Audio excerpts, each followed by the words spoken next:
Sukėlusi gyvenimo įgūdžių programą moksleiviams, kai kuriems pedagogams ir politikams bado akis ir dėl sąsajų su konservatorių partija. Konkrečiau su Seimo nario Lino Slušnio šeimos verslu. Paaiškėjo, kad pačią programą ir jos rekomendacijas rengė jo žmona. Dabar mokyklos ją samdo skaityti paskaitas mokytojams. Maža to, Slušnys su žmona parengė ir knygas bei pratybas, kurias parduoda mokykloms. Dėžes į jas vežioja pats parlamentaras. Daug aistrų dėl lytiškumo mokymo moksleiviams sukėlusi gyvenimo įgūdžių programa dėmesį atkreipė ir dar vienu aspektu. Dėl sąsajų su konservatoriumi Linu Slušniu programą rengė jo žmona, taip pat konservatorių partijos narė Daiva Šukytė.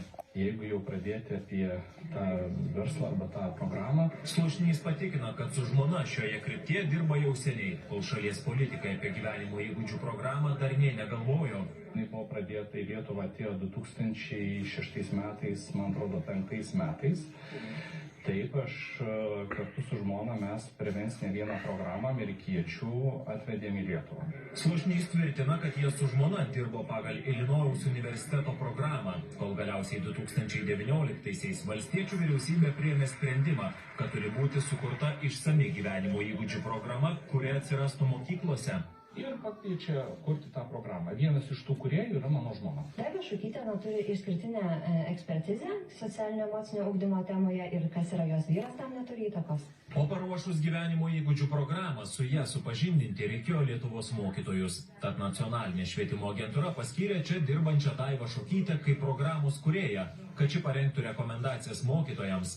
Tiesa, ji dirbo ne viena, kartu su ją darbavosi ir kitas švietimo agentūros darbuotojas Mindaugas Požela, o jis taip pat susijęs su konservatoriais, priklauso šiai partijai. Aš nesu tiek gimusi vakar, kad tikėčiau sutapimais, man panašu į tai, kad eilinė tokia neobebrizmo apraiška, kuomet į pelną nešančias rytis, kurios užtikrina pajamų gavimą, tiesiog yra sukaišomi savi giminaičiai artimieji. Bet rekomendacijų mokytojams negana, todėl mokyklos Slušnio žmona samdo ir seminarams bei paskaitoms, kuriuose ji aiškina pedagogams, kaip dėstyti jos pačios sukurtą programą. Tiesa, tą ji jau daro privačiai, kaip socialinio ir emocinio ugdymo instituto vadovė. Netgi pasakyčiau, kad dažnai aš priekaištauju, kad jos standartas yra per aukštas, sakysim, mokytojams ir kartais jie tiesiog nusispjauna, man atrodo, į jos reikalavimus ir eina ten, kur yra paprasčiau. Kad mokytojams dėstyti pamokų dalykus būtų paprasčiau, kuriami vadovėliai ir pratybos vaikams. Tiesa, pagal gyvenimo įgūdžių programą tokių nėra sukurtų, bet rinka siūlo kai ką labai panašaus. Tai štai šios knygos mokytojams, o taip pat ir pratybos vaikams. Jas sukūrė Linas Slušnys ir jo žmona, o dabar mokyklos jas ir perka. O į kai kurias mokyklas dėžes su knygomis ir pratybomis veža pats Linas Slušnys. Čia, žinot, jau komedijos žanras būtų, kad aš negaliu užvežti, jeigu manęs paprašo ir pasako, būk geras, užvažiuok, man reikia pagalbos. Sakyčiau, kad tai yra tiesiog ciniškas, absoliutus naudojimasis valstybė, naudojimasis jos pinigai, susikūrimas savo sąlygų, galimybių, tai mes tą vadinam liaudiškai konservatorių lesyklėlėm, tai jie per kadenciją sugeba prisikurti savo tokių lesyklų, kurios paskui jiems žinant, kad jų nei kvapo neliks valdžioj, leis jiem gyventi. Lietuvos tėvų forumas jau kreipėsi į prezidentą, Seimą, ministeriją, STT ir prokuratūrą ištirti, ar šioje istorijoje nesupainioti vieši ir privatus interesai, ar Slušnys nepasinaudojo savo politinę įtaką. Čia tai geras. Gali atrodyti. Gali atrodyti, kad Seimo narys gali sau leisti tokius dalykus galbūt. Aš tikrai negaliu.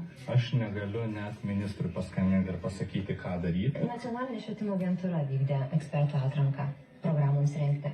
Parlamentaro Lino Slušnio paklausėme, kiek jo šeima ir jų valdomi verslai uždirbo ir gyvenimo įgūdžių programos rengimo, seminarų skaitimo, o taip pat ir štai šių knygų bei pratybų pardavinėjimo Lietuvos mokykloms.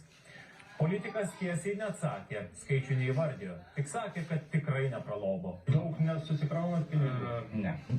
Jūs atkreipčiau dėmesį, pabandykite pasižiūrėti, kiek žmonės sumokėta už šitos programos kūrimą, tas kūrimas truko gal 3 metus. Ir jūs galite išgauti, aš nežinau net, aš niekada jos neklausiu. Aš kažkada paklausiau, sakė, per mėnesį ar 200 eurų už tą visą darbą. Prezidentas Nausėda pareiškė, kad jeigu mokytojai dar nėra tinkamai pasiruošę dėstyti šį dalyką, reikia vėlinti pačios programos startą mokyklose.